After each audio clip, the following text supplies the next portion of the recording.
छोटी सी छोटी सेवा जिसको तुम मानते हो वो तुम्हारे बड़े से बड़े अहंकार के कचड़े को निकाल कर बाहर करती है। और सेवा करने वाले सब महान हो गए। हनुमान जी ने राम जी की सेवा किया तो हनुमान जगत पूज्य हो गए। सेवा कोई गलत चीज है। लक्ष्मण ने राम की सेवा किया तो लक्ष्मण को राम के साथ मंदिर में बैठने का स्थान मिला है। सीता ने अपने पति राम की सेवा किया तो सीता जी को भी स्थान वहां मिला है। पार्वती जी ने अपने पति शिव जी की सेवा किया तो पार्वती जी को अपने पति के साथ में पूजा करने का अवसर मिला है। सेवा करके तो देखो, कितनी स्त्रियां तो अपने पतियों से कहती हैं तुम आओ और मेरे चरण दबाओ, भवसागर तर जाओगे, इन चरणों में बहुत गुण है। क्या लफड़ा लोग बना के रखते। कभी अपने पति को इतना नीचे मत गिराना। कोई गुरु शिष्य के चरण दबाए तो उल्टी गंगा होगी।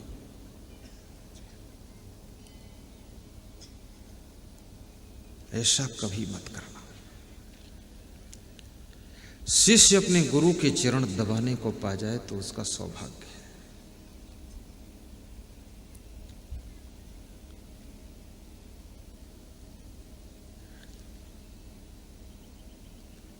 एक महात्मा कह रहा था कि शादी हमेशा बड़ी उम्र वाली पत्नी के साथ करना चाहिए। आपकी उम्र यदि 18 साल है तो आपकी पत्नी करीब 26 साल की हो तो ज़्यादा ठीक है। बोले क्यों? बोले कभी कभी उसके पैर दबाना पड़े तो लगे कोई बड़े सोए हैं तो पैर दबा रहे।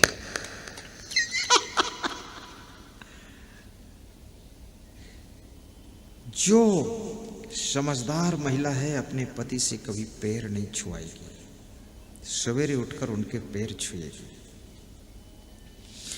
और तुम पैर छू लोगी बहुत महान हो जाओगी। अभी मैं भगवान के मंदिर में जा रहा था तो मंदिर पहुंचा भी नहीं मैं, और मंदिर के पहले ही 150 लोगों ने मुझको प्रणाम किया।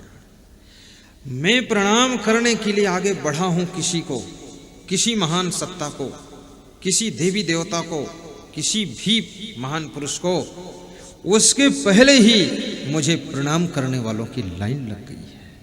याद रखना, जब तुम किसी के चरणों में झुक जाते हो तो तुम्हारे में चरणों में झुकने के लिए तुम्हारा बेटा और बहू सब तैयार हो जाते हैं। इसलिए चरणों में झुक जाना।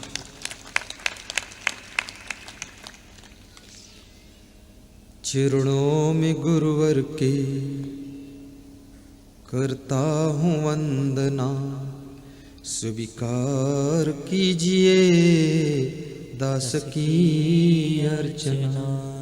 स्वीकार कीजिए दास की अर्चना। चरणों में गुरुवर के वंदन में करता हूँ, स्वीकार कीजिए दास की अर्चना। स्वीकार कीजिए दास की अर्चना। मैं जब अपने गुरु के पैर छूता हूं, बिल्कुल सत्य घटना बताता हूं, और पैर छूकर ज्यों ही उठता हूं 25-30 महात्मा तुरंत हमारे पैर छूने लगते। और मैं अपने गुरु को न झुकूं तो मुझको भी झुकने वाला कौन है?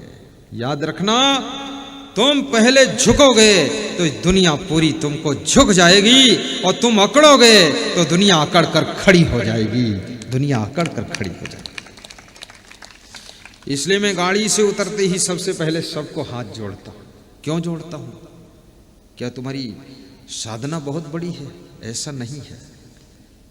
तो क्या तुम हमसे बड़े हो इसलिए मैं हाथ जोड़ता हूं? ऐसा भी नहीं है।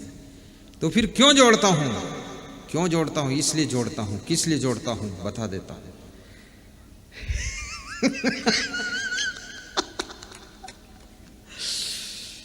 सिया राम माई सब जग जानी, करहु प्रणाम जोरी जुग पानी। सिया राम माई सब जग जानी, करहु प्रणाम जोरी जुग पानी। व्यास गादी पर आता हूँ तो भी सबको पहले मैं प्रणाम करता हूँ। उधर से इधर जाता हूँ, इधर से इधर आता हूँ, कोई छूट न जाए। क्यों? सब सीता और राम के समान भक्तगण आए हुए हैं। और याद रखना, मैं बड़ा नहीं हूं, मैं इसलिए बड़ा हूं कि तुमने बड़ा बनाया है। भक्त न होता तो भगवान कौन कहता उनको, शिष्य न होता तो गुरु जी कौन कहता, और लाड़ी न होती तो मैं सास ससुर कौन कहता, और बेटा बेटी न होती तो मैं माँ बाप कौन कहता। इसलिए याद रखना, जिसने तुम्हें माँ बाप की डिग्री दिया उस बेटे बेटी का ख्याल रखना, और जिसने तुम्हें सास ससुर बना दिया उस लाड़ी को संभाल कर रखना, और जिसने तुम्हें गुरु जी बना दिया उन शिष्यों पर दया रखना, और जिसने तुम्हें भगवान बना दिया उन भक्तों पर कृपा रखना। ये कोई छोटी बात नहीं है। तुम खड़े हो इसलिए हम बड़े हैं, और तुम भाग जाओ तो हम कुछ नहीं। अब ये रहस्य बता दिया हूं, लेकिन तुम भाग मत जाना।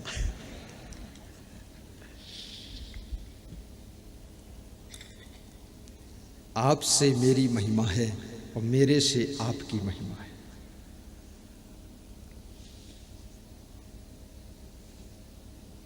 गाता हूं।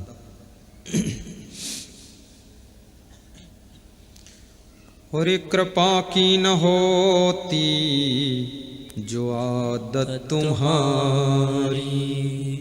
एक मोहन मोहिनी पुस्तक है। क्या नाम है? मैं 10 साल का था तब पढ़ा था, तब से वो पुस्तक मिली नहीं मुझे। उसका नाम मोहन मोहिनी है। और उसके कवि हैं बिंद जी, कृष्ण के भक्त थे। भगवान कृष्ण के चरणों में कह रहे हैं क्या? हे प्रभु, कृपा की न होती जो आदत तुम्हारी, तो क्या होता?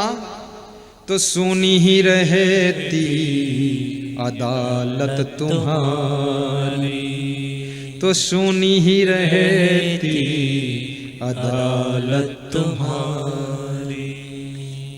हे कृष्ण, अगर कृपा की आपकी आदत न होती तो आपकी सभा सुनी पड़ी होती, इसमें कोई नहीं आता। फिर आगे क्या कहा उसने? बहुत अच्छी अच्छी बातें कही कि प्रभु हम लोग गरीब भक्त हैं आपके, लेकिन एक बात याद रखना, दीनों की दुनिया है आबाद तुमसे। हम दीनहीन भक्त हैं आपके, और आपकी कृपा से ये दीनों की दुनिया आबाद है, नहीं हम कब के बर्बाद हो गए होते। दीनों की दुनिया है आबाद तुमसे, और गरीबों से है बादशाहत तुम्हारी। हे कृष्ण, इन गरीब भक्तों से ही तुम्हारी बादशाहत चलती है। ये गरीबों से है बादशाहत तुम्हारी, कृपा की न होती जो आदत तुम्हारी, तो सुनी ही रहती अदालत तुम्हारी। तुम्हारी ही उल्फत के द्रग बिंदु है। द्रग माने आंख, बिंदु माने बूंदे, आंसू। उल्फत माने प्रेम। हे प्रभु, आपके प्रेम के आंखों से आंसू निकल रहे हैं। आंसू आपके प्रेम में निकले, इसलिए आपके आंसू हैं, ये मेरे नहीं हैं, क्योंकि आपकी याद में निकले। तो आंसू मैं आपको दे देता हूँ, आप ले जाओ। भगवान, मेरे पास कुछ और है नहीं, मैं गरीब आदमी हूँ, गरीब भक्त हूँ, लेकिन आंसू तुम्हारी याद में निकले हैं, तो आंसुओं की ही भेंट सौंप रहा हूँ आपको। तुम्हारी ही उल्फत के द्रग बिंदु हैं ये, और तुम्हें सौंपते हैं अमानत तुम्हारी, तुम्हें सौंपते हैं अमानत तुम्हारी। कृपा की न होती जो आदत तुम्हारी, तो सुनी ही रहती अदालत तुम्हारी, तो सुनी ही रहती अदालत तुम्हारी। बोलिए सद्गुरु भगवान की जय। आइए, प्रसंग हमें बहुत दूर ले चलना है, अभी कुछ और भी ज्ञान की बातें सुनानी है।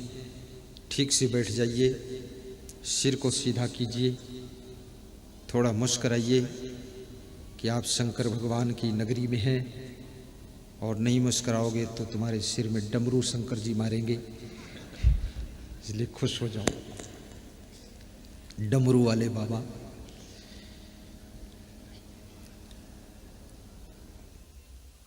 पार्वती जी ने प्रश्न पूछा है। स्कंद पुराण का प्रसंग है कि मुक्ति पाने के लिए मनुष्य को क्या करना चाहिए। शिव जी कहते हैं, हे पार्वती, यतः परम कैवल्यम गुरु मार्गेण वैभवेत, गुरु भक्ति रति कार्या सर्वदा मोक्ष कांक्षी। जो लोग मुक्ति चाहते हैं उनको गुरु की भक्ति खूब करना चाहिए,